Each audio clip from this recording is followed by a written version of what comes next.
দেখো টুনি, একটা কাগজ ছানা ছুটতে ছুটতে আমাদের দিকে আসছে। কি হয়েছে, তুমি এমন ছুটছো কেন? একটা বিড়াল আমাকে তাড়া করেছে খাবে বলে। ওই বিড়ালটা আমার মা বাবাকে খেয়ে নিয়ে এখন আমাকে তাড়া করেছে। আরে, এই ছানার তো তাহলে কেউ নেই। টোনা, ওকে আমরা আমাদের বাড়ি নিয়ে যাই। এরপর টুনিরা কাকের ছানাকে তার বাড়ি নিয়ে যায়। মা মা, এটা কে? আর কি বিচ্ছিরি দেখতে একে। এমন বলতে নেই টুনটুন, ওর নাম কুকু। আর ওর মা বাবা কেউ নেই, তাই আজ থেকে ও আমাদের সাথেই থাকবে। ওর কেউ নেই বলে এমন বিচ্ছিরি কাকের ছানাকে তুমি আমাদের সাথে রাখবে? চুপ কর টুনটুন, এসব কথা যেন আর কখনো তোর মুখে না শুনি। এরপর কেটে গেল বেশ কিছুদিন। টুনটুন সারাক্ষণ কুকুর সাথেই খারাপ ব্যবহার করত, কিন্তু কুকু ছিল খুবই ভালো। সে কখনো তাদের সাথে খারাপ ব্যবহার করত না, টুনির সব কথা শুনতো। এই কুকুকে তো দেখছি আমার থেকেও আমার মা বেশি ভালোবাসছে। এই কুকুকে যেমন করে হোক আমাদের বাড়ি থেকে তাড়াতেই হবে। এরপর টুনটুন মনে মনে কিছু ভাবতে থাকে। টুনটুন টুনটুন, আমি তোর বাবার কাছে মাঠে যাচ্ছি খাবারটা দিতে। তুই আর কুকু বাড়িতে থাক, আর কুকুকে একটু দেখে রাখিস। ও তো এখানকার রাস্তাঘাট বেশি কিছুই চিনে না। এই বলে টুনি চলে যায়। এই তো আজ মা বাবা কেউ নেই বাড়িতে। শুনেছি পাশের দূরে একটা ঈগল থাকে। আজ কুকুকে ওখানে নিয়ে যাব। ঈগল তাহলে কুকুকে দেখে খেয়ে নেবে।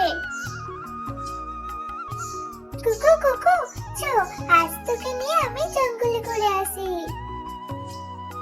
কিন্তু টুনটুন দিদি, মা তো বাড়িতেই নেই, আর বাইরে একা গেলে তো মা এসে খুব বকবে। আরে কুকু, মা আসার আগেই তো আমরা চলে আসবো। এরপর কুকু আর কিছু না বলে টুনটুনের সাথে জঙ্গলে চলে যায়। আর যেতে যেতে টুনটুন ওই ঈগলের বাসার কাছে চলে যায়। তখন ঈগল মশাই গভীর ঘুমে ঘুমাচ্ছিল। কুকু, তুই এখানে বস, আমি ওই দিক থেকে একবার ঘুরে আসি। এই বলে টুনটুন চলে আসে, আর ওখানে একটা বিড়াল টুনটুনকে দেখে ফেলে। আরে আরে, নাদুস নাদুস একটা টুনির ছানা, ওকে খেতে তো খুব মজা হবে। এই বলে টুনটুনকে বিড়ালটা তাড়া করে। তুই তো অনেকক্ষণ গেল, একটু গিয়ে দেখে আসি ওই দিকটাই। বাঁচাও বাঁচাও, আমাকে বাঁচাও, আমাকে খেয়ে নিল। কুকু, মা বাবা, আমাকে বাঁচাও। আরে, এটা তো টুনটুনি ডাকছে, কি হয়েছে ওর? তখন কুকু ছুটতে ছুটতে আসে, আর এসে দেখে বিড়ালটা টুনটুনকে তাড়া করেছে। কুকু তখন তার সরু ঠোঁট দিয়ে বিড়ালটাকে আঘাত করতে থাকে, আর বিড়ালটা কোনো উপায় না দেখে পালিয়ে যায়। টুনটুন, তাড়াতাড়ি পালিয়েছো ওখান থেকে।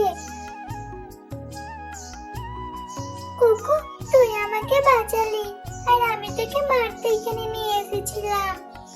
এরপর টুনটুন তখন নিজের ভুল বুঝতে পারে, আর কুকুরকে নিয়ে বাড়ি ফিরে।